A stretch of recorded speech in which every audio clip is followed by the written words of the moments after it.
You're standing in the middle of Main Street, USA, and something is very, very wrong. The music has stopped. The crowds have thinned to silence. Cinderella Castle rises ahead of you like a monument to a world that no longer exists. Behind you, beyond the gates, beyond the parking lots and the highways, civilization is collapsing. But here, inside the most magical place on Earth, you face a different kind of survival. Before we begin, tell us in the comments, what city are you listening from tonight? Are you safe in your bed, or are you traveling through the dark, imagining what comes next? Tonight's question is simple and terrible. What if the world ended while you were on vacation? What if the apocalypse found you not in your hometown, not in your bunker, not prepared, but in a place designed for dreams, now transformed into something else entirely? This is the story of how you survive when magic dies and reality floods in. The day starts like any other day at Walt Disney World. You woke up in your resort room to the sound of artificial birds singing outside your window. You ate breakfast at a quick-service restaurant where everything was overpriced and somehow still delicious. You applied sunscreen. You checked your phone for wait times. You planned your afternoon around lightning lanes and dinner reservations. The sky was that perfect Florida blue, the kind that shows up in vacation photos, the kind that makes you forget about bills and deadlines and the uncomfortable shoes you're wearing because they match your outfit. You entered the Magic Kingdom just after rope drop. Families rushed past you toward Seven Dwarfs Mine Train. Children squealed. Parents negotiated. Someone dropped their ice cream. A cast member swept it up with practiced efficiency and a smile that never wavered. Everything was normal. Everything was fine. Until it wasn't. The first sign comes at 11:47 in the morning. You're in line for Space Mountain when you notice people checking their phones with expressions that don't belong in a theme park. Frowns. Pale faces. Someone starts crying. A man swears and pulls his family out of line, moving fast toward the exit. You check your own phone. The signal is weak. It always is in the parks, thousands of people crushing the towers. But you catch fragments, news alerts, emergency broadcasts, words that don't make sense together. Outbreak, containment failure, martial law, stay inside. The disease has a name you've heard before but never worried about. Something foreign, something distant, something that was supposed to stay on the other side of the world, managed by people in hazmat suits and government agencies with three-letter names. But it didn't stay there. It's here now, in Florida, in Orlando, spreading faster than anyone predicted, faster than any model suggested was possible. The symptoms are described in clinical terms that barely mask the horror: hemorrhagic fever, neurological deterioration, mortality rate pending, but estimated above 60% in the first wave of cases. The CDC has issued a recommendation to shelter in place. Airports are closing. Highways are gridlocked. The governor is about to make an announcement. You look around Space Mountain's queue. Some people are still laughing, still talking about their next fast pass. They haven't checked their phones yet. They haven't heard. The gap between their reality and yours feels like standing on opposite sides of a closing door. A cast member's radio crackles. You see her face change. She listens, says something you can't hear, then starts moving through the queue with practiced calm, asking people to exit the attraction. There's been a technical difficulty, she says. The ride will be closed for the rest of the day. But you know that isn't true. You follow the crowd out into Tomorrowland, and that's when you see it. The sky is still blue. The castle still gleams. But the speakers that usually play cheerful background music have gone silent. Cast members are gathering in small groups, speaking in hushed voices. Some are crying. A manager is making announcements you can't quite hear from where you're standing. More people are checking their phones now. The panic is spreading faster than any virus. You need to make a decision. You could try to leave, Join the thousands of people flooding toward the parking lots, trying to get home, trying to get to their families, trying to reach some imaginary safe place that probably doesn't exist anymore. The highways will be parking lots. The airports will be chaos. You might make it 10 miles before you're stuck in traffic with an empty gas tank, surrounded by people who are scared and desperate and possibly infected. Or you could stay. You look around at the Magic Kingdom. Really look at it for the first time. 47 years of construction and renovation. 107 acres of carefully planned infrastructure. Restaurants with industrial kitchens. Resorts with thousands of rooms. Waste management systems. Water treatment. Electrical grids. Supply chains that bring in tons of food every single day. And walls. High walls. Monitored gates. Security checkpoints. Controlled access. Disney World isn't just a theme park. It's a city. A small, self-contained city designed to hold and feed and shelter tens of thousands of people at a time. You make your choice. You start walking toward Cinderella Castle, and you start planning how to survive. By 1:30 in the afternoon, the decision has been made for you. The park is closing, not just closing for the day, closing indefinitely. Cast members are herding guests toward the exits with increasing urgency.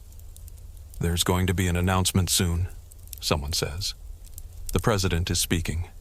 The state is going into lockdown. You need to leave now." But you don't leave. You slip away from the crowds. You move against the flow of people rushing toward the gates. You head toward Fantasyland, toward the quieter corners where families with small children cluster around gentler rides. You find a shop, Sir Mickey's, a small store tucked beside Cinderella Castle, and you step inside.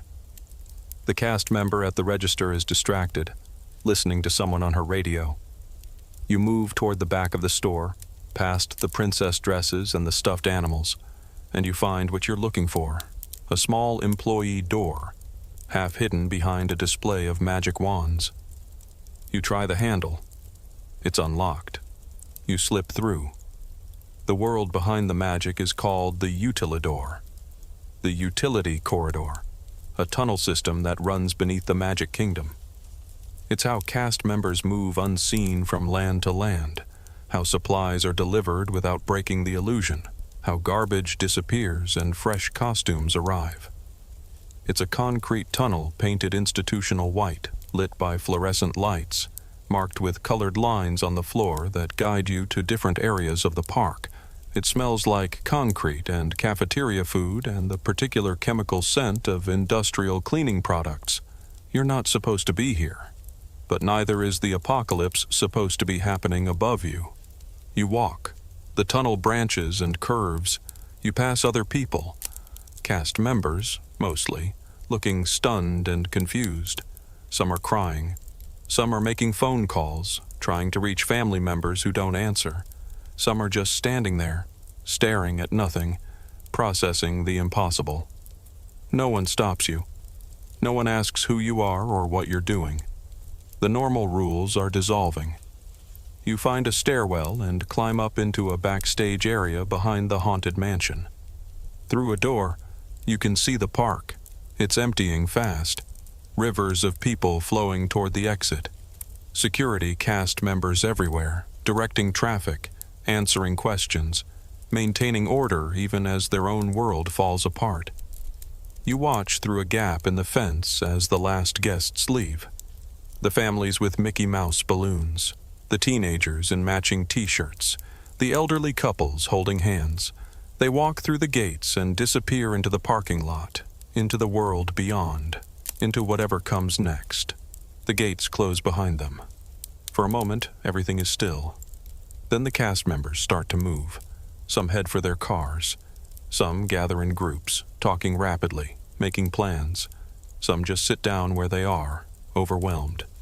You realize you're not alone. Other people had the same idea you did. Guests who didn't leave. Guests who are still hiding in bathrooms, in shops, in quiet corners of the park, hoping no one notices them. And cast members. Hundreds of cast members who can't get home, or won't try, or have nowhere else to go. By nightfall, there are maybe 3,000 people left inside Disney World. In a place designed for 50,000, 3,000 feels like a ghost town. The lights stay on. The power still flows. The water still runs. But the music is gone, and the magic is gone. And what remains is something stranger. An empty kingdom. A closed world. A fortress that was never meant to be one. The first night is chaos. Without leadership, without a plan, 3,000 people scatter across 47 square miles of resort property. Some break into the hotels, claiming rooms, locking doors. Some raid the restaurants, grabbing whatever food they can carry. Some just wander, stunned, trying to process what's happening. You find yourself in Liberty Square, sitting on the steps of the Hall of Presidents in the dark. The park's ambient lighting is still on, the street lamps, the subtle uplighting on the buildings, but it's dimmer than you remember, less magical, more like a movie set after the crew has gone home. Other people gather nearby, a family from Ohio, a couple on their honeymoon, a college student who worked as a cast member in Fantasyland, a man who says he used to be in the Army, who speaks with authority that others automatically defer to. His name is Marcus. He's maybe 45, with graying hair and steady hands. He sits down on the steps and starts asking questions. How many people stayed? Where are they? What skills do they have? What supplies do we have access to? Someone suggests checking the security office. Someone else mentions the cast member cafeteria in the utilidors. There should be food there, industrial quantities of it, meant to feed thousands of cast members over weeks. A plan begins to form. By midnight, Marcus has gathered maybe 200 people in town square, at the base of Main Street. Some are guests. Some are cast members who know the park's secrets, who have keys and codes and access to places you didn't know existed. Marcus stands on the platform where the opening ceremony usually happens and speaks clearly enough for everyone to hear. "I don't know what's happening out there," he says, gesturing toward the world beyond the gates. "But I know what's happening in here. We have shelter, we have supplies, we have infrastructure. If we're smart, if we work together, we can survive this." Someone shouts a question about their family, about trying to leave, about what if the government sends help. Marcus nods. "Anyone who wants to leave can leave. The gates aren't locked. But out there," he pauses, "out there is gridlock and panic and a disease we don't understand. In here, we have walls, we have resources, we have a chance." Not everyone stays.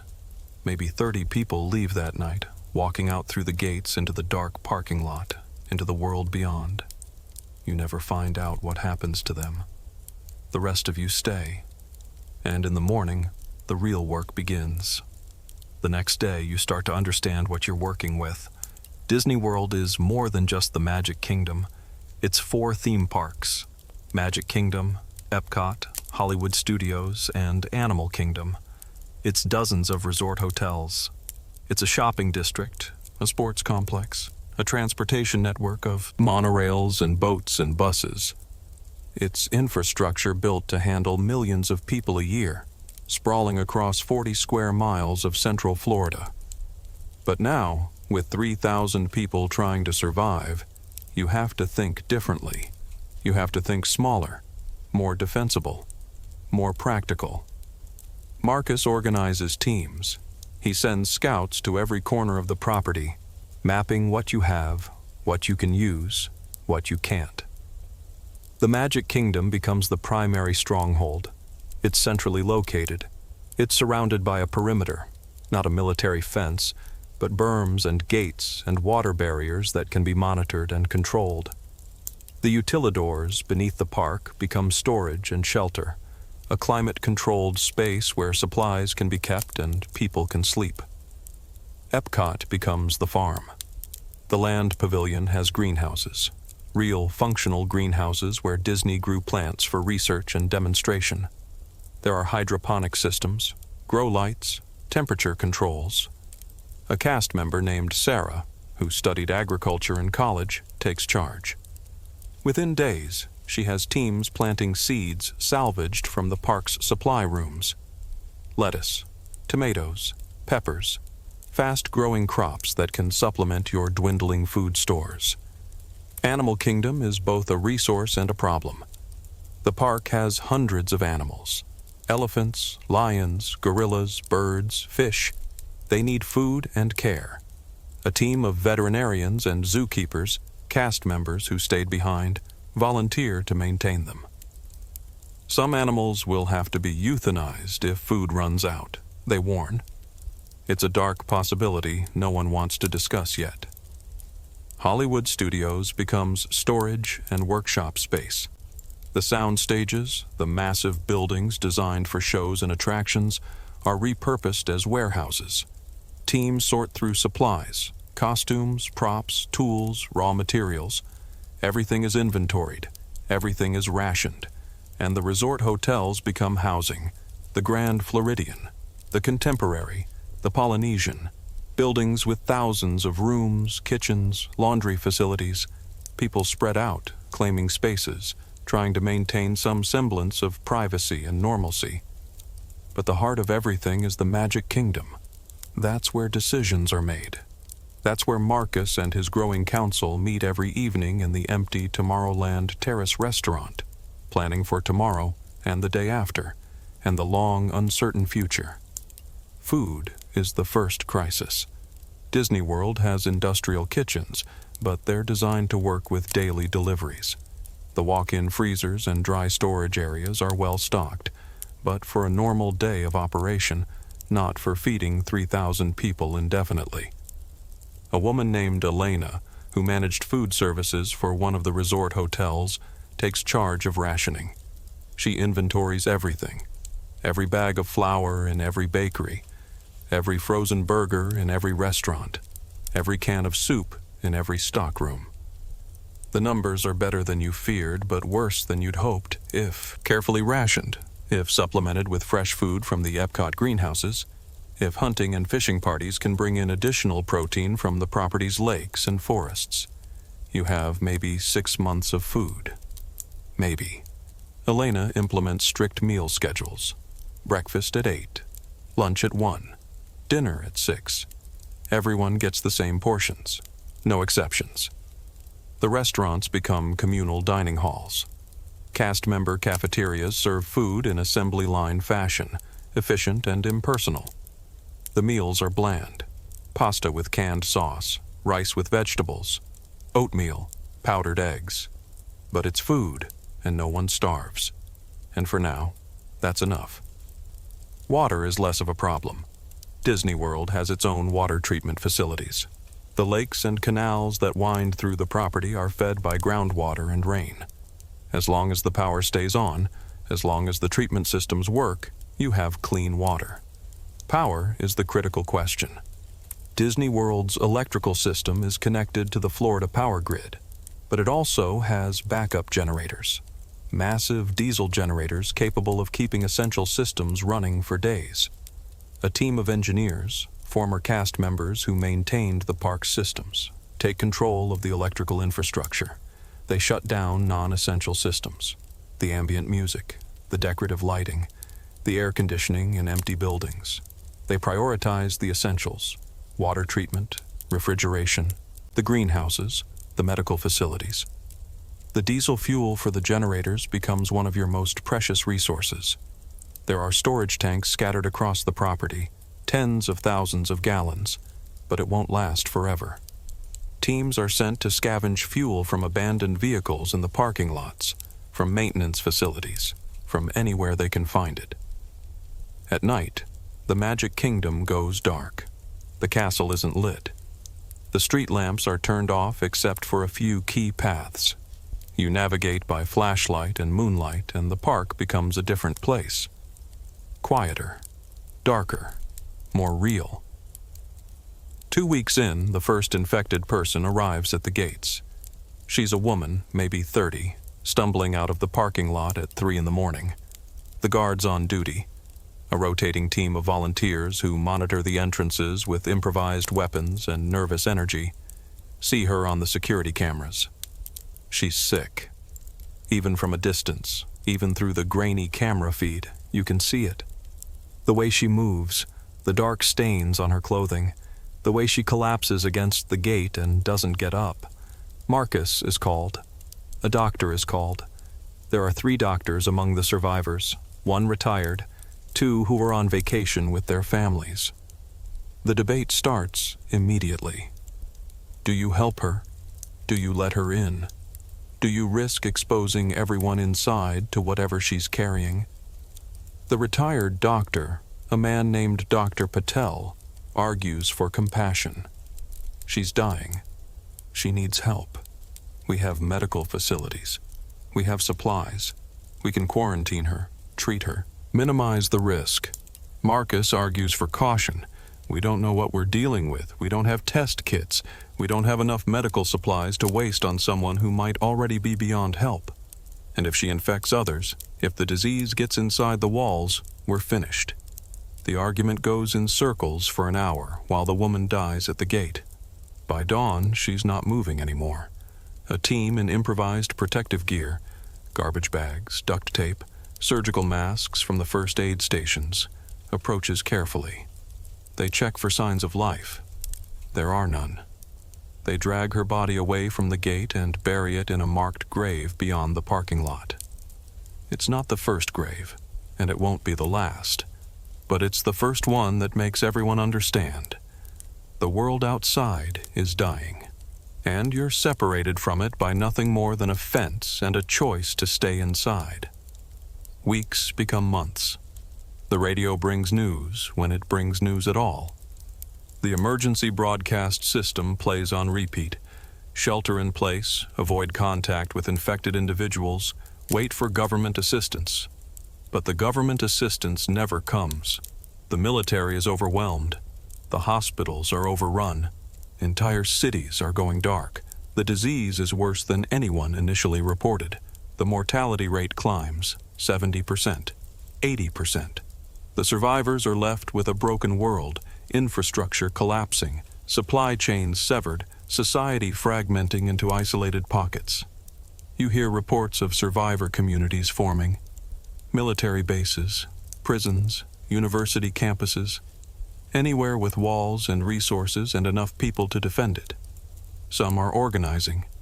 Some are already falling apart. Disney World stays silent. You don't broadcast. You don't advertise your presence. Marcus makes the decision early. Radio silence. Any transmission could draw attention, and attention, in this new world, is dangerous.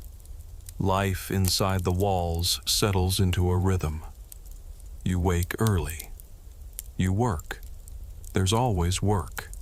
Tending the gardens in Epcot, fishing in the lakes, maintaining the generators, cooking meals, standing guard shifts, repairing buildings, scavenging supplies from the areas you haven't fully explored yet. The resort hotels become small villages. People form communities. The Polynesian village has maybe 200 people living there, organized around the central longhouse-style lobby. The contemporary houses, another 300, its tower rooms divided into family units and communal spaces. The Grand Floridian becomes a medical facility, its ballrooms converted into wards, its spa repurposed as a pharmacy. People try to maintain normalcy. Children attend makeshift schools in the convention centers. Teachers, former educators who were on vacation when the world ended, volunteer to teach reading and math and history. There are church services in the chapels, movie nights in the theaters, playing films from Disney's archives on battery-powered projectors. Relationships form. A wedding happens, a couple who met while working together in the gardens, married by a cast member who was once ordained, standing in front of Cinderella Castle at sunset. People cheer. Someone finds champagne in a stockroom. For one evening, the magic almost feels real again. But there's also tension. Disputes over resources. Arguments about leadership. a fistfight over accusations of hoarding food. Crime, small but present. Theft, vandalism, one instance of assault that results in the aggressor being exiled from the community, sent beyond the gates into the world you're all trying to forget. Marcus and his council make hard decisions. They implement rules, a code of conduct, consequences for breaking it. The utilidors become a makeshift jail, locked rooms where people who threaten the community's survival are confined until they can be dealt with. It's not perfect. It's not even good. But it's order. And order is what keeps 3,000 people from tearing each other apart when the world outside is doing exactly that. 3 months in, a group arrives at the gates. 27 people, exhausted and desperate. They're from a refugee camp that collapsed somewhere north of Orlando. They've been walking for days. They're hungry. They're sick. Not with the virus, they swear, just malnourished and dehydrated. They're begging for help. The community splits on what to do. Some argue for compassion. We have space. We have food. We're fellow human beings. How can we turn them away? Others argue for survival. We're already stretched thin. We don't know these people. We don't know if they're telling the truth about being healthy. Every additional mouth to feed shortens how long our supplies will last. Marcus calls a meeting. For the first time, he opens the decision to a vote. All 3,000 residents of Disney World are invited to cast their opinion. The debate is heated. A woman stands up and talks about her daughter, about wanting to teach her that kindness matters even when the world is ending. A man responds that his wife died on day 1 trying to get home, and he'll be damned if he's going to risk his survival for strangers. The vote is close. In the end, compassion wins. Barely. The 27 people are allowed inside. They're quarantined for 2 weeks in a sealed-off section of the Contemporary, monitored by doctors, kept isolated until everyone is certain they're not carrying disease. They're not. They're just survivors, like you. They integrate into the community. They work. They contribute. One of them, a man named Thomas, turns out to be a mechanic with experience in diesel engines. He improves the efficiency of the generators, extending the fuel supply by weeks, maybe months. Someone points out the irony later. If the vote had gone the other way, you'd have less fuel right now, not more. But that's the thing about survival. You make decisions with incomplete information. You do the best you can, and sometimes the right choice looks like a mistake until it proves itself. Winter comes to Florida. Winter here is mild compared to the rest of the country, but it still gets cold at night. Temperatures drop into the 40s, sometimes 30s. The buildings aren't heated. You can't afford the power. People sleep in layers, under blankets scavenged from resort rooms, huddled together for warmth. The gardens in Epcot struggle. Some crops die. Sarah and her team work frantically to protect the plants that remain, rigging makeshift greenhouses from plastic sheeting and PVC pipe, using portable heaters powered by rationed fuel. Food becomes tighter. Elena cuts rations again. People are hungry all the time now. Not starving, not yet, but the meals are smaller, less frequent. You learn to ignore the hollow feeling in your stomach. A hunting party is organized. 12 people with experience, former military, hunters, outdoorsmen, are given improvised weapons and sent into the forests that surround the property. Disney World sits on 40 square miles, but it's surrounded by even more undeveloped land, swamps, and pine forests filled with wildlife. They come back with deer, wild boar, turkeys. The meat is butchered, rationed, preserved. It helps. Not enough, but it helps. People get sick. Not the virus, but ordinary illnesses made worse by stress and malnutrition. Pneumonia, infections. One woman dies from appendicitis because the doctors don't have the equipment for surgery, only antibiotics that aren't enough. Morale drops. Arguments increase. People start questioning Marcus, questioning the council, questioning whether this can last. And then the radio picks up a new signal. It's not a government broadcast. It's not an emergency message. It's a voice. A human voice. Someone in Gainesville, maybe 100 miles north, saying they've established a settlement. They have power, they have food production, they have walls and security and stability. They're inviting other survivors to join them. The broadcast repeats every evening at sunset, a loop that offers coordinates and instructions for making contact. People start talking about leaving, about trying to reach Gainesville, about whether there's something better out there than what you have here. Marcus calls another meeting. He doesn't try to stop people from leaving. He doesn't argue against it. He just asks, "What do you think you'll find out there that you don't have here?" No one has a good answer. But 36 people leave anyway. They pack supplies, say goodbye, and walk out through the gates one morning just after dawn. You watch them go. You wonder if you'll ever know what happens to them. You choose to stay. 6 months in, you start to see the cracks. The generators are running on fumes. The diesel fuel is almost gone. The engineers warn that within weeks, maybe days, you'll lose power entirely. And without power, you lose water treatment. You lose refrigeration. You lose the ability to maintain the systems that keep this place livable. Elena warns that food supplies are critical. The gardens are producing, but not enough. The hunting parties are bringing in less game. Either the animals are learning to avoid you, or the population is dwindling. At current rations, you have maybe 2 months left before you're eating anything you can find and hoping it doesn't kill you. And people are leaving. Not in groups, not in dramatic announcements, but in ones and twos. They slip away in the night, taking supplies, heading toward rumors of other settlements, toward family they hope is still alive, toward anything that isn't here. The population has dropped to maybe 2,000. The parks feel even emptier than before. Entire hotels are abandoned. The Magic Kingdom, once the heart of the community, is half deserted. Marcus looks older, tired.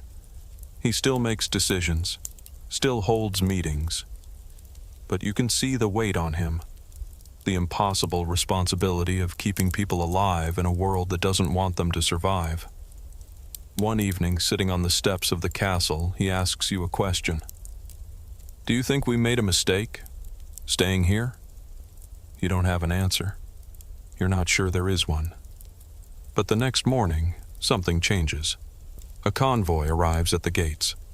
Military vehicles, Humvees and trucks with government markings, soldiers in fatigues, carrying real weapons, radios crackling with communications you can't intercept. For a moment, you feel hope. Real, desperate hope. The government. Rescue. The promise that someone, somewhere, is still in control. Marcus meets them at the gate. The conversation is tense. You can't hear it from where you're standing, but you can see the body language. The soldiers are wary. Marcus is cautious. After an hour, he comes back. He gathers the council. He explains. The military is consolidating survivors. There are regional safe zones being established, fortified areas with infrastructure, supplies, and security. The closest one is in Cape Canaveral, about an hour east. They're offering transportation, relocation, protection. But there are conditions. You have to submit to their authority. You have to contribute to their work details. You have to give up your autonomy, your weapons, your supplies, and you have to leave Disney World behind. The debate is fierce. Some people want to go immediately. They're exhausted. They're hungry. They want someone else to make the decisions, to take responsibility, to promise that survival is possible. Others refuse. They don't trust the government. They don't trust the military. They've heard stories about the safe zones, overcrowding, disease, authoritarianism. They'd rather take their chances here, in a place they know, with people they've learned to trust. Marcus doesn't make the decision for everyone. He can't. The community has fractured too much for that. Instead, he offers a choice. Anyone who wants to leave can board the trucks. The military will take them to Cape Canaveral. Anyone who wants to stay can stay. No judgment, no resentment. Half the remaining population leaves. 1,000 people. They pack what they can carry. They say goodbye. They climb into the trucks and disappear down the road toward the horizon. 1,000 people stay. You stay. And for the first time since this all started, the Magic Kingdom feels small enough to defend. A year in, you're not surviving. You're living. The population has stabilized at around 900. The people who remain are the ones who chose this place, who believe in what you're building, who understand that survival isn't just about food and water. It's about community, purpose, meaning. The power finally fails. The generators run dry. The lights go out for good. But you adapt. You learn to live without electricity. Solar panels are scavenged from rooftops, cobbled together into small systems that power essential equipment, radios, medical devices, a few lights. But most of the time you live by daylight and firelight, the way humans did for thousands of years before electricity existed. Water becomes more labor-intensive. Without powered pumps, you rely on manual systems. Teams haul water from the lakes, filter it, boil it, distribute it. It's exhausting work, but it's manageable. Food is still tight, but it's sustainable. The gardens in Epcot are thriving now. Sarah's team has expanded the growing areas, planting in every available space. The flower beds along the walking paths, the rooftops of buildings, even floating gardens on rafts in the lagoon. You're eating vegetables every day. Beans, squash, corn. Real food, grown from the earth, tended by human hands. The hunting parties have learned the patterns of the wildlife. They're bringing in consistent game. A preservation team has figured out how to smoke and salt meat, making it last weeks instead of days. Animal Kingdom's zoo population has been reduced. Some animals were released into the wild, given a chance to survive on their own. Some were euthanized when it became clear they couldn't be sustained. Some remain, the ones that can be fed and cared for with available resources. The elephants still trumpet in the mornings. The birds still call. Life, in its strange new form, continues. The community develops rhythms, morning work details, communal meals, evening gatherings where people share stories, play music, teach skills. You learn to make rope from plant fibers. You learn to tan leather from the hides of hunted animals. You learn to forge simple tools in a blacksmith setup improvised from theme park props and scavenged metal. Children are learning, not just reading and math, but practical skills. How to grow food, how to purify water, how to build shelter, how to survive in a world without electricity, without grocery stores, without all the conveniences that seemed permanent just a year ago. People are healing, not physically, though injuries and illnesses are treated as best you can, but emotionally. The trauma of losing the world, of watching civilization collapse, of surviving when so many didn't.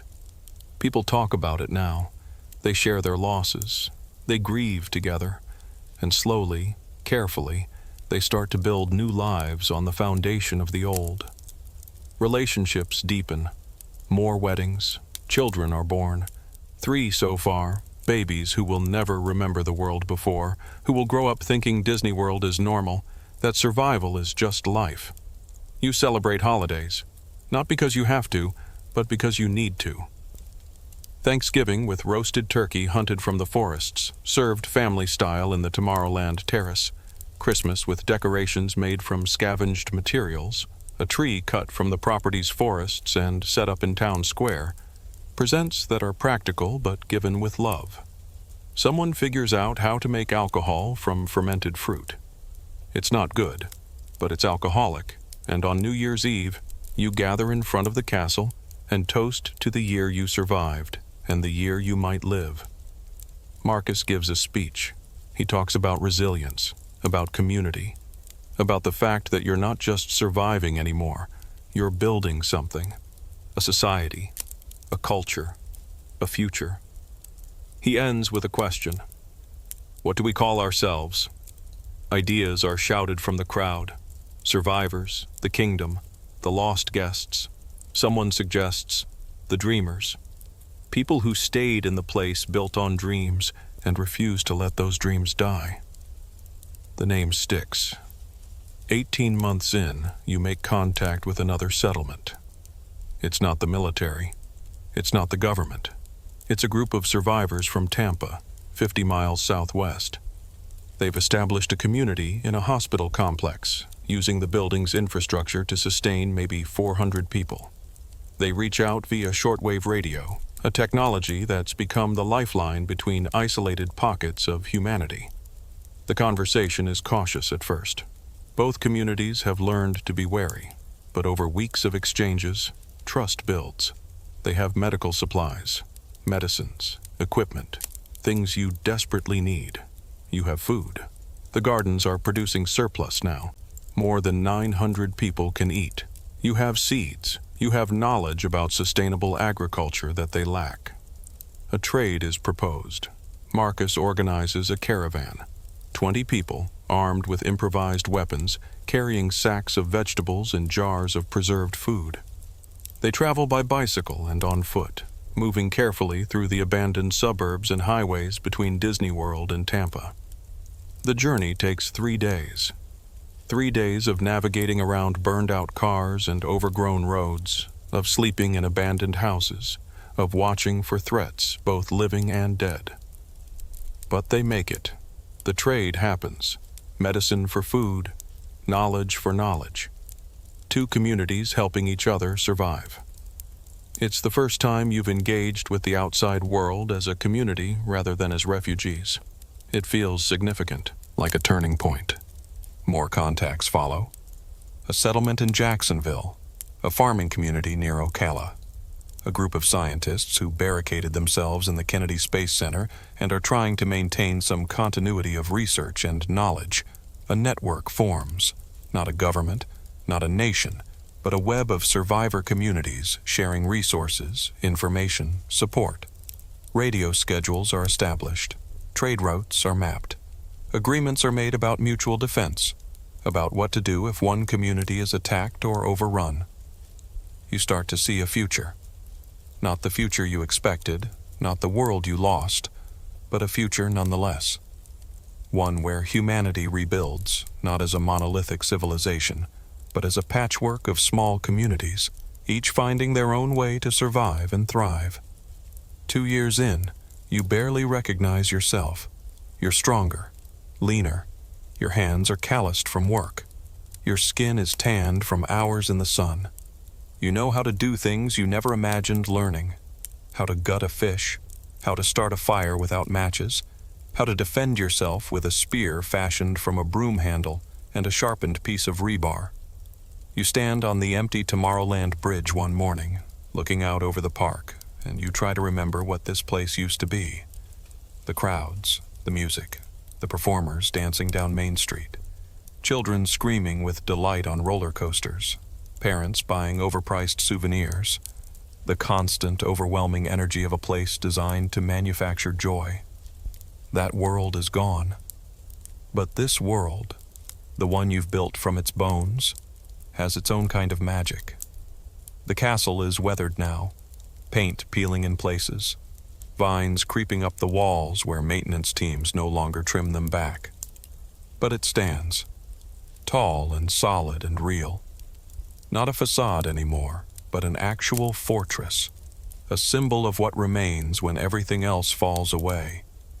Smoke rises from cooking fires in the courtyard below. You can hear voices, people calling to each other, children laughing, the sound of hammers striking metal in the workshop. Life. Real, messy, imperfect life. You've learned something important in these 2 years. Survival isn't about having the best supplies or the strongest walls or the most guns. It's about people, about trust, about building something together that none of you could build alone. The dreamers aren't just surviving. You're living. You're teaching children. You're growing food. You're making art. Paintings on scavenged canvas, music played on instruments cobbled together from theme park props. You're falling in love and getting married and having babies and doing all the small, defiant acts of hope that prove humanity is more than just a virus could kill. And you're planning. Marcus has stepped back from daily leadership. He's tired. 2 years of carrying the weight of 1,000 lives has aged him decades. But he's not disappearing. He's training others, teaching leadership, helping to build a system that doesn't depend on any one person. A council of 12 has been elected. Representatives from different parts of the community, different skill sets, different perspectives. They meet weekly, make decisions collectively, answer to the community they serve. It's democracy on a small scale, fragile and imperfect, but it works. You're not on the council. You're not a leader, but you contribute. You work in the gardens most days, your hands in the soil, coaxing life from the earth. It's simple work, honest work, the kind of work that makes sense in a way your old life, your meetings and deadlines and performance reviews never quite did. The threats come in the 3rd year, not from disease. The pandemic has burned itself out. The virus killed most of the people it was going to kill in the first 6 months.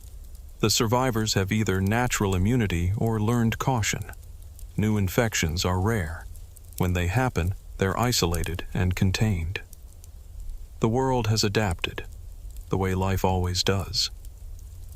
No, the threats now are human. There are bandits, groups of survivors who chose violence over cooperation, who take rather than trade. They raid settlements, stealing supplies, leaving bodies behind. You hear stories on the radio. Communities wiped out overnight, entire populations massacred or enslaved.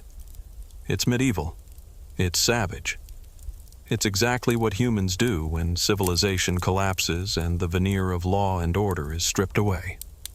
The first attack on Disney World comes on a Tuesday morning in March. 30 men, armed with guns and machetes, trying to force their way through the gates. They've heard rumors of a settlement with food and resources. They want what you have, and they're willing to kill for it. But you're ready. The walls help. The gates are reinforced now, barricaded with vehicles and concrete barriers scavenged from construction sites. Guard towers have been built at key points.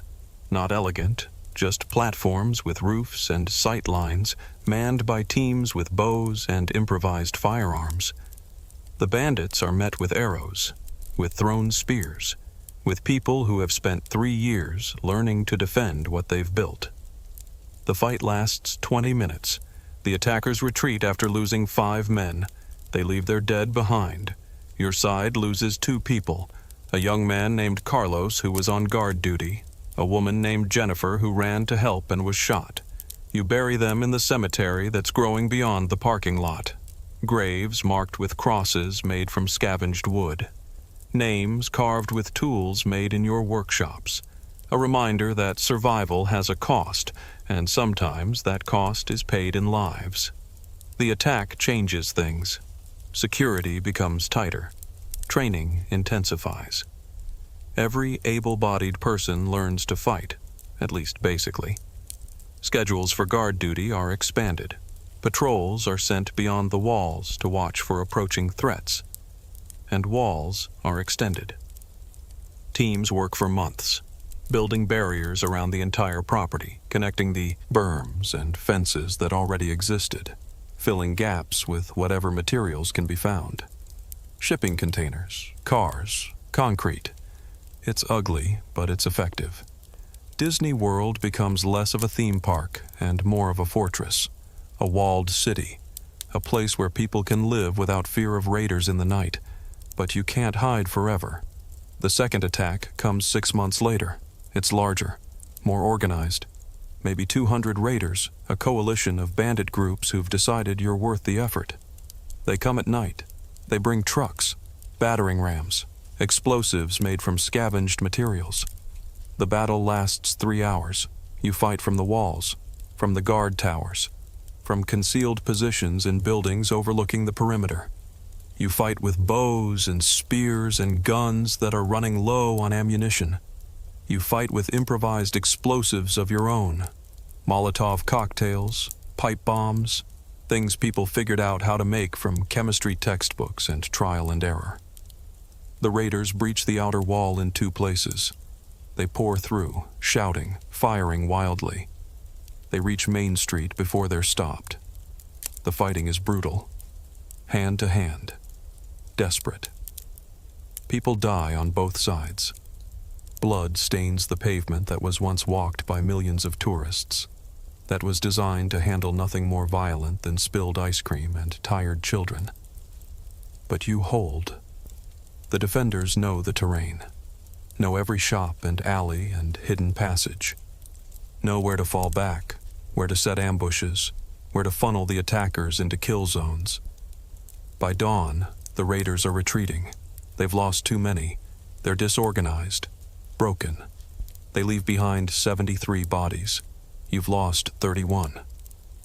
The Magic Kingdom is scarred, buildings burned, windows shattered.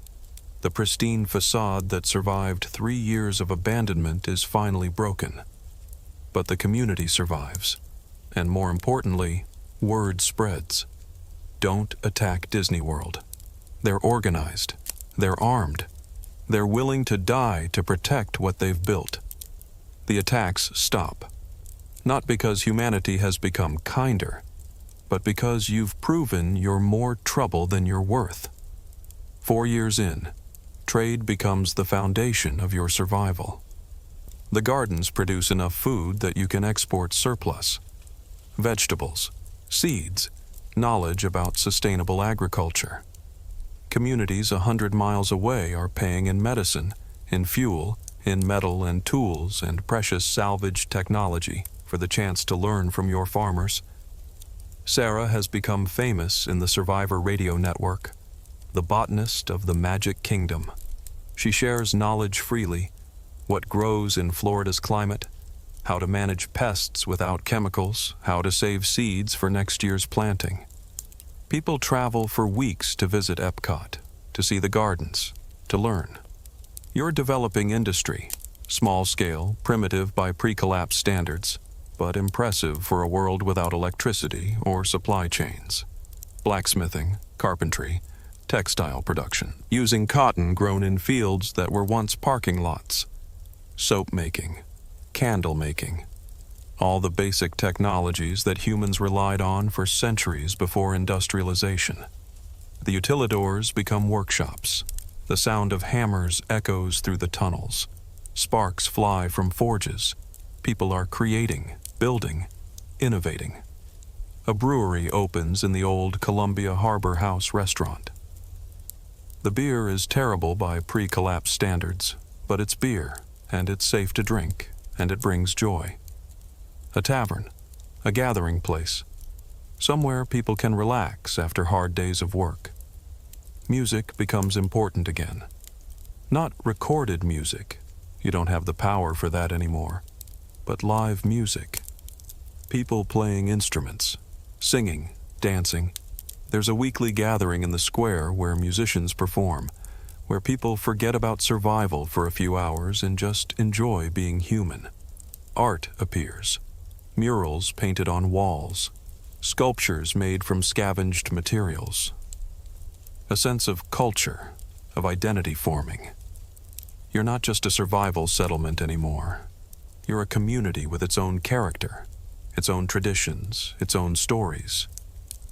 And there are stories about the early days, about Marcus making hard decisions, about the battles, about people who died and people who lived and the 1,000 small moments of heroism and cowardice and grace and failure that brought you here. The children who were here on that first day are teenagers now. They barely remember the world before. This is normal to them. A life without cars or television or grocery stores. A life where work is physical, where food comes from gardens, where entertainment is something you create yourself. They're growing up harder than you did, but maybe stronger, maybe more capable, maybe more connected to the fundamental truths of human existence, that survival requires effort, that community requires sacrifice, that life is precious exactly because it's fragile. 5 years in, a decision has to be made. The population is growing. Not rapidly, but steadily. New people arrive occasionally, refugees from collapsed settlements, travelers who've heard about the dreamers and want to join. Babies are born. The population is now 1,200, and 1,200 people are straining the infrastructure. The gardens produce enough food, barely. The water systems work, barely. The housing is sufficient, barely. But you're at capacity. One bad harvest, one contaminated well, one outbreak of disease, and everything could collapse. The council debates for weeks. Some argue for strict population control, no more immigrants, mandatory birth limits. It's cruel, but it's necessary, they say. Others argue for expansion. Disney World is 40 square miles, but you're only actively using maybe 10. There's room to grow. More gardens, more housing, more infrastructure. But expansion requires resources, labor, materials, energy that's already stretched thin. A third option emerges: colonization. Send groups out to establish satellite settlements, small communities, 50 or 100 people, located in strategic positions around Central Florida. Places with resources, farmland, fresh water, defensible terrain. Communities that can be self-sufficient but connected to the dreamers through trade and mutual defense. It's risky. Splitting up dilutes your strength, but it also spreads the risk. If Disney World falls, the satellite communities could survive, and if they thrive, they reduce pressure on the central settlement. Marcus, in what might be his last major contribution to the community, argues passionately for colonization. "We survived by hiding behind walls," he says, "but we can't grow by staying hidden. We have to spread out, rebuild, connect, start to stitch the world back together, one community at a time." The vote is close. In the end, expansion wins. 3 expeditions are organized, 50 people each, volunteers, sent out to establish new settlements. One group heads north to Ocala, to a state park with good farmland and natural springs. One group goes west to the Gulf Coast, to a fishing village that can provide protein to the network. One group heads south to the Everglades, to a raised area that's defensible and has access to wildlife. You watch them leave. Caravans of bicycles and carts, loaded with supplies and seeds and tools, people waving goodbye, children crying for friends they might never see again. Hope and fear mixed together in equal measure. You wonder if it's the right choice. You wonder if you're sending these people to their deaths or to a better future. You won't know for months, maybe years. 6 years in, the network is everything. 27 communities are connected now, from Daytona Beach to Fort Myers, from Gainesville to the Keys. Some are large, hundreds of people. Some are small, just a few families. But they're connected. Radio schedules, trade routes, messenger services, people who travel between communities, carrying letters and news and goods. It's slow, it's primitive, but it works. A postal system. That's what you've built. The kind of thing you took for granted in the old world, now reconstructed from scratch in the new one. And with communication comes cooperation. Communities specialize. The coastal settlement focuses on fishing and salt production. The Ocala community becomes known for livestock. They've managed to domesticate wild pigs and breed them. A community near Tampa specializes in metalworking. their forges producing tools and weapons for the entire network. Disney World remains the agricultural center. The gardens are legendary now. 15 acres under cultivation, producing tons of food every year, enough to feed your own population and export to a dozen other settlements. But you're also becoming something else, a cultural center. People come to Disney World not just for food or trade, but for education. The libraries have been preserved, thousands of books, carefully maintained, protecting human knowledge. Schools teach reading and writing and math. Advanced classes teach engineering, medicine, agriculture. You're training the next generation. Kids who will grow up literate and skilled, who will carry human knowledge forward, who won't have to rediscover everything from scratch. A printing press is built. Salvaged metal, carved wooden blocks, homemade paper from plant pulp. It's crude, but it works. Books are printed, manuals on farming, on medicine, on engineering. Knowledge is copied and distributed to other communities.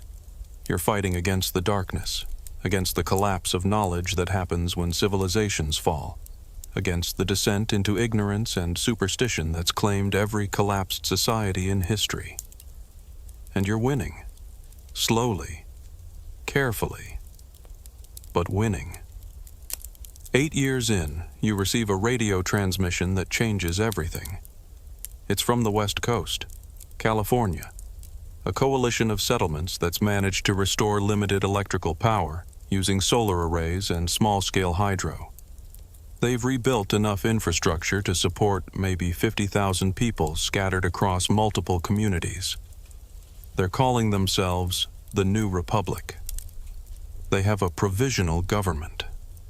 Laws, a constitution based on the old one, adapted for the new reality. And they're reaching out to settlements across the country, inviting them to join, to connect, to start rebuilding not just communities, but a nation. The debate in Disney World is fierce. Some people are excited. The promise of a larger structure, of stability, of connection to something bigger than just your network of settlements. The hope that maybe, just maybe, civilization can be rebuilt. Others are suspicious. They remember how the military tried to consolidate survivors in the early days, how safe zones became prisons, how authority became tyranny when resources were scarce and fear was high. Do you trust the New Republic? Do you join? Do you maintain your independence? Marcus is gone. He died 2 years ago, peacefully in his sleep. He was 63, old for this new world. You buried him with honors, in a grave overlooking the Magic Kingdom, a memorial stone carved with a simple inscription, "He kept us together." The council debates for months.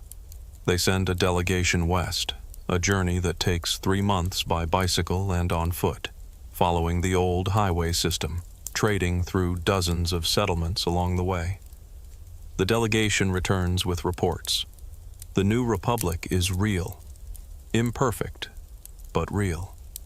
They have farms, factories, schools, a working government with elected representatives. They've managed to restart some pre-collapse industries, textile production, basic metalworking, even some rudimentary electronics. But they also have problems: inequality, corruption, communities that resent the central authority, military forces that are supposed to protect people but sometimes abuse their power. It's not paradise, it's just government, with all the flaws that implies. The vote comes down to a single question: is independence worth more than connection? In the end, Disney World votes to join, not with full integration, but as an autonomous member. You'll follow the New Republic's laws on things like trade standards and mutual defense, but you'll maintain your own local government, your own culture, your own way of doing things. It's compromise. It's messy. But it's how things get rebuilt. 10 years in, you stand in front of Cinderella Castle on a morning in October. The park is full, not with tourists, but with residents. 1,200 people who call this place home. Children running through the square, playing games that you used to see played a century ago.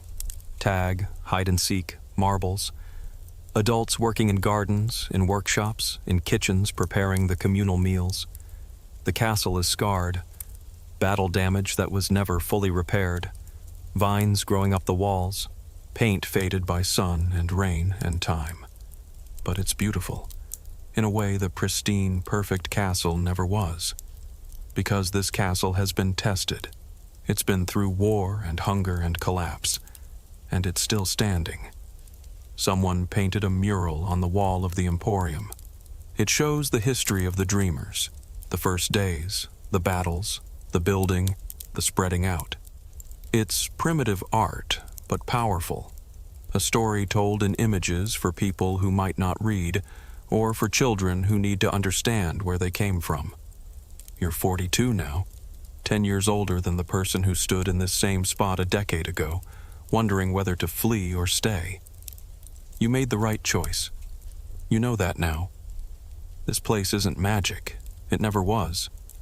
Magic was always just engineering and showmanship and manufactured wonder. But what you've built here is real. A community, a culture, a future. And that's better than magic. That's hope. The radio brings news from around the network. The Ocala settlement has succeeded beyond expectations. 500 people now, growing food and raising livestock, sending supplies to a dozen other communities. They're talking about starting their own satellite settlements, spreading further north. The Gulf Coast fishing community is thriving. They've built boats. Real boats, not just rafts, constructed using techniques from salvaged books and trial and error. They're fishing the Gulf, bringing in protein that feeds thousands. The Everglades settlement struggled but survived. The environment is harsh, the insects relentless, the weather brutal. But they've adapted. They've learned to harvest the swamp, to build on stilts, to coexist with alligators and snakes. They're developing a unique culture, different from yours, shaped by their environment. More settlements are forming. The network is spreading. A web of communities, each different, each specialized, each contributing to the whole. It's not a nation, not yet. But it's the beginning of one. The new republic is growing, too. Reports come in on the radio. They've restored rail service on a short line in California, running old diesel locomotives on biodiesel made from algae. They've restarted mining operations for essential metals. They've established universities, places where pre-collapse knowledge is being preserved and taught. There are setbacks. A settlement in Georgia is overrun by raiders. A disease outbreak in Louisiana kills hundreds. A crop failure in Arkansas causes famine. The world is still brutal, still unforgiving. But humanity persists. You persists. 15 years in, the world has changed. The population of the Disney World settlement has stabilized at around 2,000. It's dense now, every building occupied, every plot of land under cultivation. But it's comfortable, sustainable. A town, really, not just a survival camp. Children who were born here are teenagers. They've never known the old world. They look at the rusted rides, the defunct attractions, and see only ruins. Strange monuments from a time before, incomprehensible and irrelevant. They're learning trades, farming, carpentry, blacksmithing, medicine, the skills needed for this world, not the one that died. Some of them resent it. They hear stories about the old world, about technology and convenience and endless entertainment. They feel like they've been robbed of something they never had. Others don't care. This is life. This is normal. This is all they know. You teach them when you can. You work in the gardens mostly, but sometimes you teach classes. History. Pre-collapse history. You tell them about the world before, not to make them sad about what was lost, but to help them understand what might be rebuilt. You tell them about democracy, about science, about art and literature and philosophy, about all the things humanity created beyond just survival. Some of them listen, some don't, but the knowledge is there, preserved, waiting for the generation that will have the luxury to care about more than just food and water and staying alive. 20 years in, you're 52 years old. You've lived more than half your adult life in this world. The old world, the one before the collapse, feels like a dream now. Did you really have a job where you sat in front of a computer all day? Did you really drive cars that ran on gasoline extracted from the other side of the world? Did you really buy food that was grown thousands of miles away and shipped in refrigerated trucks? It seems impossible, absurd, wasteful. But you remember it, and you've written it down. Journals, memoirs, your story of the collapse, of those first terrible days, of the choices that brought you here. Other people have written their stories too. A library is forming. Not just pre-collapse books, but new ones. Histories, accounts, the lived experience of the people who survived. Future generations will read these, will learn, will understand what happened, and maybe, hopefully, will avoid making the same mistakes. The Magic Kingdom still stands. More worn now, more weathered, but still standing. The gardens are mature forests now. Trees planted in those first desperate years are 30 feet tall. The landscape has changed, less concrete, more green, nature reclaiming what was always hers. You walk through the park in the evening when work is done, and you remember. The crowds, the parades, the fireworks exploding over the castle every night, colors reflected in 1,000 upturned faces. That's gone. That world is gone. And you mourned it. You mourned it for years. But this world, the one you built from the ruins, has its own beauty, its own meaning, its own reasons to celebrate. Tonight there's music in the square, someone playing a handmade violin, someone singing a song that was popular before the collapse, kept alive through memory and practice, people dancing, children laughing. You sit on the steps of the castle and watch. Just watch. Grateful. Tired. Content. You survived. More than survived. You lived. The future is uncertain. It always was. The new republic is consolidating, growing. Some settlements are thriving. Some are failing. The balance between freedom and security, between local autonomy and central authority, is constantly negotiated and renegotiated. There are rumors of larger conflicts, warlords in the Midwest building armies, religious movements promising salvation, ideological movements promising utopia, the old patterns of human behavior reasserting themselves as the immediate crisis of survival recedes. Disney World, the settlement of the dreamers, maintains its independence while engaging with the larger world. You trade, you share knowledge, you accept refugees, you send delegations to councils and conferences. But you keep your walls. You remember what it took to survive. You're not naive. You know the world is still dangerous, still capable of violence and cruelty. You're just trying to build something better, something worth defending, something worth passing on to children who will inherit this strange, broken, beautiful new world. 25 years in, you're an elder. You don't work in the gardens as much anymore. Your back hurts. Your hands ache with arthritis. You move slowly, carefully, with the deliberate caution of someone who knows their body is wearing out. But you teach. That's your role now. Elder, teacher, keeper of stories. You sit with children and tell them about the collapse, not to scare them, but to help them understand, to make sure they know that the world they live in, the world of small communities and hard work and careful resource management, is not inevitable. It's not permanent. It can change, for better or worse.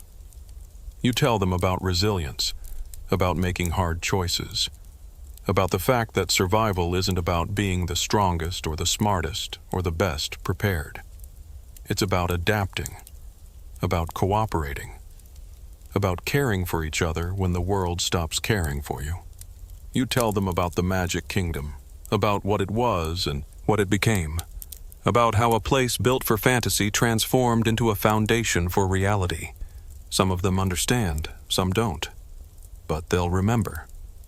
And maybe, when they're older, when they face their own crises, they'll remember what you taught them.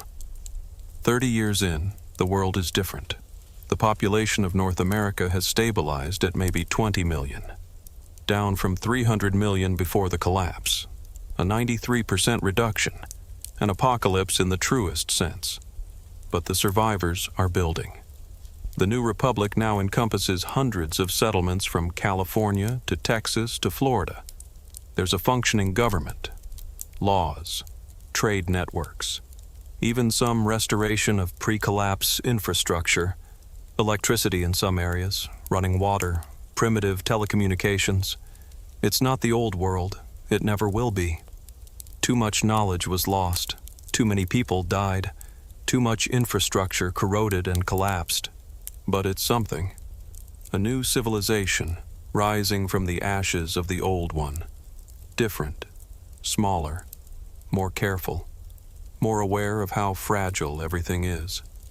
Disney World is a regional center now. 5,000 people live in and around the original settlement. The parks have been transformed entirely. No more rides, no more attractions, just buildings repurposed for housing and industry and agriculture. But the castle still stands, maintained, preserved, a symbol, not of magic anymore, of something else, endurance, hope. The stubborn human refusal to give up, even when everything says you should. You're 62, the same age Marcus was when he died. You think about him often, about the decisions he made, about how he carried the weight of thousands of lives and somehow stayed sane enough to lead. You understand him better now, the loneliness of leadership, the burden of making choices that will result in people living or dying. The guilt of survival when so many didn't. But also the pride. The deep, quiet pride of building something that lasts, something that matters. You sit in front of the castle on your last evening. You know it's your last evening. You can feel it, the way your heart labors, the way your breath comes short. Your body is done. It served you well for 6 decades, but it's done. You're not afraid. You've lived a full life. You survived the end of the world. You helped build a new one. You loved and were loved. You contributed something meaningful. What more could anyone ask for? The sun sets behind the castle, painting the sky orange and pink and purple. Beautiful. The same sky that's been setting over this place for millions of years, long before Disney World existed, long after it will be forgotten. You close your eyes. You remember. The crowds, the music, the magic. And then the silence, the fear, the choice to stay. Everything that came after. The hunger, the battles, the hard work, the small victories, the community that formed from nothing, from strangers bound together by circumstance and choice. You smile. You made the right choice. 100 years later, the settlement is a city. 50,000 people live in what's called the Dream City, built on the bones of Disney World. The old park is barely recognizable. The buildings have been rebuilt, expanded, repurposed a dozen times. The castle still stands, but it's surrounded by newer construction, a city hall now where elected officials govern. The survivors, the original dreamers, are remembered. Their stories are taught in schools. Their graves are tended in the cemetery that's now surrounded by the growing city. There's a museum, artifacts from the collapse, photographs, journals, including yours, preserved in climate-controlled cases. your handwriting faded but still legible. School children come on field trips. They read your words. They learn about the collapse, about the survival, about the choices that brought them here. They don't fully understand. How could they? They live in a world with electricity and running water and enough food. They've never known true hunger or fear or desperation, but they learn, and they remember, and they carry forward the knowledge that civilization is fragile, that it can end, that it must be protected and maintained and cared for. The world is still smaller than it was. The population of Earth is maybe 1 billion, down from 8 billion before the collapse. Technology is set back centuries.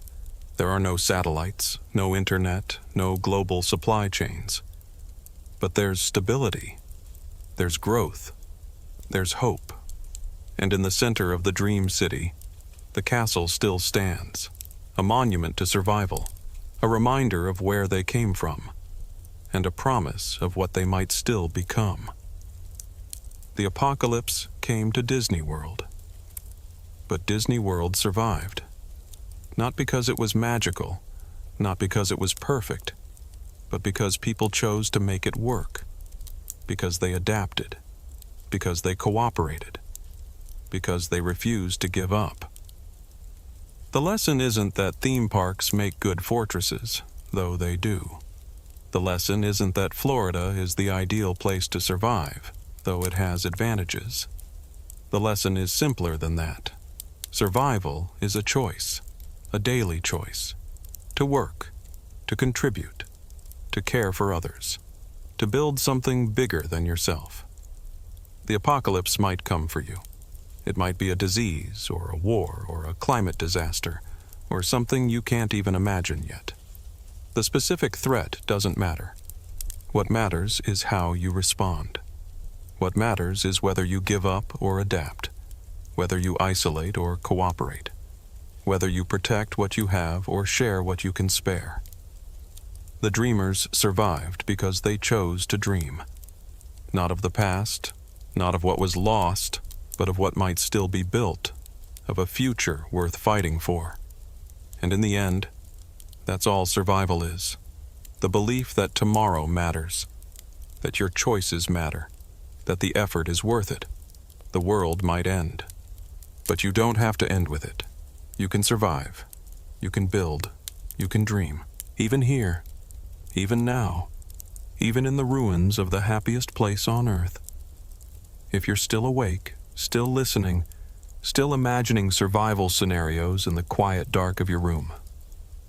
Tell us in the comments, what location should we cover next? What place would you choose to survive the apocalypse? An airport? A national park? A shopping mall? A university campus? Until next time, stay safe, stay prepared. And remember, the end of the world is just the beginning of something else. This is Sleepless Survival. Good night.